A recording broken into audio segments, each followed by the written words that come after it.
Добро пожаловать в мой канал. Ce chat est désormais terminé, merci à tous pour vos questions. Eric Bézia. Selon la SNCF, 99% des accidents à un passage à niveau sont dus au non-respect du code de la route. Ce serait donc le comportement des usagers de la route qui provoquerait l'immense majorité des accidents. Le meilleur moyen de mettre fin aux accidents serait de supprimer les 15 000 passages à niveau, qui jalonnent le réseau français. L'opération coûterait 100 milliards d'euros, autrement dit, c'est impossible.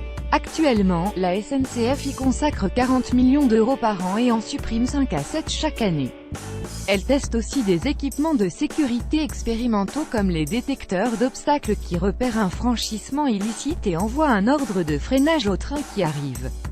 Eric Bézia. Difficile de donner une réponse précise à cette question importante car les prix des billets TGV sont désormais gérés comme les billets d'avion ou les chambres d'hôtel selon la technique dite du yield management, c'est-à-dire en fonction du taux d'occupation. Cela dit, le sentiment qu'ont les usagers de payer de plus en plus cher leurs billets de train est bien réel. Il s'explique par la nécessité qu'a la SNCF d'intégrer dans ses prix le coût des péages de plus en plus élevé versé à SNCF Réseau qui en a besoin pour rembourser sa gigantesque dette en particulier sur les lignes à grande vitesse.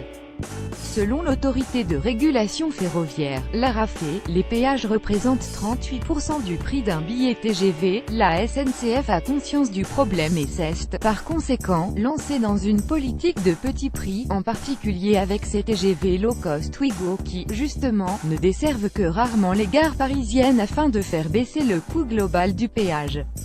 Eric Bézia. Aucune privatisation du réseau ferroviaire n'est à l'ordre du jour, ni même une privatisation de SNCF Mobilité qui serait plus probable. En revanche, la mise en concurrence de la SNCF avec d'autres opérateurs privés ou publics d'autres pays est prévue par les textes européens dès 2019 pour les liaisons commerciales, c'est-à-dire le TGV et au plus tard en 2023 pour les lignes régionales conventionnées. Eric Bézia. La SNCF n'est pas en déficit. Elle a dégagé un bénéfice de 567 millions d'euros en 2016 et dégagera un profit encore plus conséquent cette année. En revanche, elle est très endettée, en particulier la partie réseau dont la dette s'élevait à 44 milliards d'euros à fin juin et pourrait tutoyer les 46 milliards en fin d'année. Au total, si on additionne la dette de SNCF Réseau et celle de SNCF Mobilité, l'endettement du groupe ferroviaire se montait à 52 milliards d'euros à la mi-2017.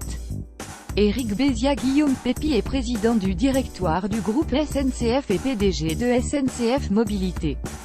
Son second mandat se termine en juillet 2020 comme celui de Patrick Jeantet, président délégué du directoire et PDG de SNCF Réseau. Il a publiquement affirmé qu'il ne souhaite pas être reconduit pour un troisième mandat. Jusqu'ici, aucun signal n'est parvenu du gouvernement indiquant que M. Pépi pourrait être limogé avant le terme de son mandat, mais il est révocable à tout moment au Conseil des ministres par le président de la République. Et il vient d'être convoqué le 8 janvier, avec Patrick Jeantet, par la ministre des Transports, Elisabeth Borne, pour tirer ensemble le bilan de ces incidents et présenter leurs analyses et les actions engagées. Eric Bézia. Les incidents du genre panne, blocage, gros retard, ralentissement majeur sont difficiles à quantifier. Le taux de retard global des trains est, bon an, mal an, de 10%, sans grand changement. Ce taux s'est dégradé ces dernières années. Plusieurs facteurs sont en cause. Les ralentissements dus au mauvais état du réseau, les travaux de nuit qui durent plus longtemps que prévu mais aussi des problèmes techniques dans les ateliers de maintenance qui livrent les trains en retard. De fait, les pannes spectaculaires ont été nombreuses cette année dont au moins 2 majeures à la gare Montparnasse, les 2 liées aux conséquences de travaux de modernisation. Depuis, l'attention médiatique et politique s'est focalisée sur les incidents. Pas sûr que les problèmes du 26 décembre à Saint-Lazare auraient fait les gros titres s'il n'y avait pas eu auparavant cette série d'incidents. Eric Bézia. C'est justement ce qui change depuis quelques années. Une prise de conscience générale sur les besoins de renouvellement du réseau ont réorienté les investissements vers le réseau actuel le plus utilisé. Dans les années 1990, on rénovait plus de 2 fois moins de kilomètres de lignes qu'aujourd'hui. Cela a changé dans les années 2010.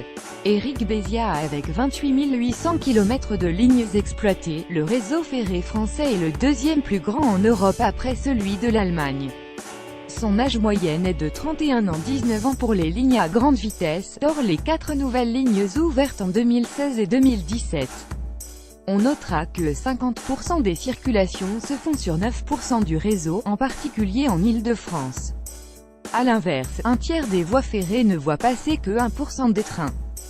La SNCF et l'État ont signé un contrat de performance prévoyant 46 milliards de travaux de rénovation sur un réseau de plus en plus ralenti d'ici à 2026.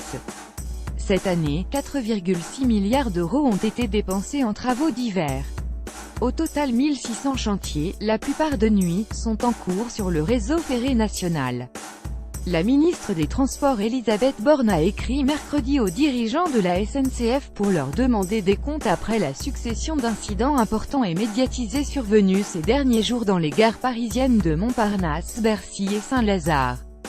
Guillaume Pépi, patron du groupe, et Patrick Jeantet, président de SNCF Réseau, seront convoqués le 8 janvier pour tirer ensemble le bilan de ces incidents et présenter leurs analyses et les actions engagées, selon le courrier de la ministre, dont l'agence France Presse a obtenu copie.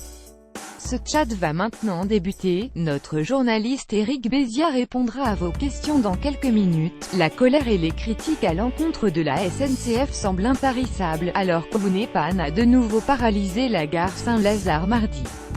Il s'agissait du 4e incident d'ampleur depuis cet été dans une gare parisienne. Mais à regarder les chiffres sur les 11 premiers mois de 2017, les problèmes actuels ressemblent davantage à une crise de croissance qu'aux signes avant-coureurs d'un inévitable déclin.